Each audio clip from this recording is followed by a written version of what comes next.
কেনার সময় বায়না চুক্তি করেও অনেক সময় প্রতারণার শিকার হতে হয়। আপনি টাকা দিয়েছেন, চুক্তিপত্র করেছেন, কিন্তু বিক্রেতা বেশি দাম পেয়ে সেই জমি অন্যকে বিক্রি করে দিয়েছে। এমন অবস্থায় কি আপনি সম্পূর্ণ ক্ষতিগ্রস্ত? আপনি কি করবেন? আপনার করণীয় কি? চলেন আজকের ভিডিওতে আমরা এই বিষয়টি নিয়ে কথা বলি।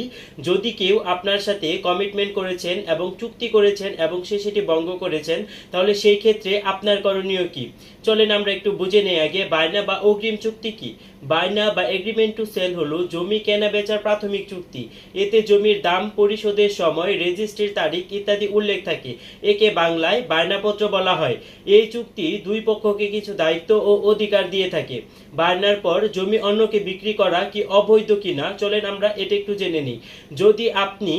যদি আপনি এবং বিক্রেতা লিখিত চুক্তিতে স্বাক্ষর করেন এবং আপনি বায়নার অগ্রিম টাকা দেন, তাহলে এটি বাধ্যতামূলক চুক্তি হিসেবে গণ্য হবে। সেই জমি অন্য কারো কাছে বিক্রি করলে তা বিশ্বাসভঙ্গ এবং প্রতারণা হিসেবে গণ্য হবে। এই ক্ষেত্রে আপনার করণীয় কি? আপনার সাথে যদি এই ঘটনাটি ঘটে থাকে তাহলে আপনি কি করবেন? সিভিল মামলা করবেন। আপনি জেলা জজ আদালতে গিয়ে চুক্তি বাস্তবায়নের মামলা করতে পারেন অ্যাক্টের ধারা 21 অনুযায়ী।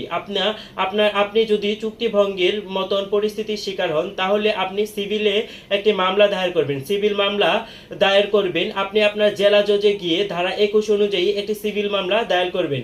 আদালতের কাছে আবেদন করবেন যাতে পূর্বের বায়না চুক্তি অনুসারে জমি রেজিস্ট্রি বাধ্যতামূলক করা হয়। প্রতারণার অভিযোগে ফৌজদারি মামলাও দায়ের করতে পারবেন। প্যানেল 1860-এর আপনি থানায় গিয়ে ধারা 405, 415 এবং 420 অনুযায়ী প্রতারণার মামলা করতে পারবেন। এটি একটি অপরাধমূলক কার্য হিসেবে বিবেচিত হতে পারে যদি প্রমাণ হয় যে শুরু থেকেই বিক্রেতা আপনাকে প্রতারণা করার উদ্দেশ্যে চুক্তি করেছে।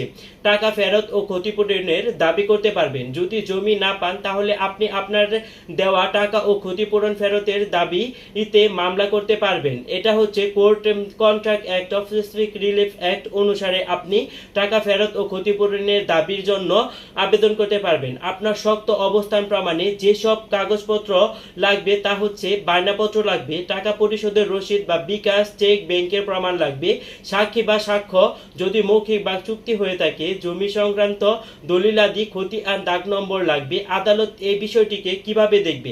আদালত দেখবে বায়না চুক্তি ও বৈধ কিনা। যদি আপনি প্রতিশ্রুতি অনুযায়ী প্রস্তুত ছিলেন এবং বিক্রেতা অন্যকে বিক্রি করেছে, তাহলে আদালত সাধারণত আপনার পক্ষেই রায় দিবেন।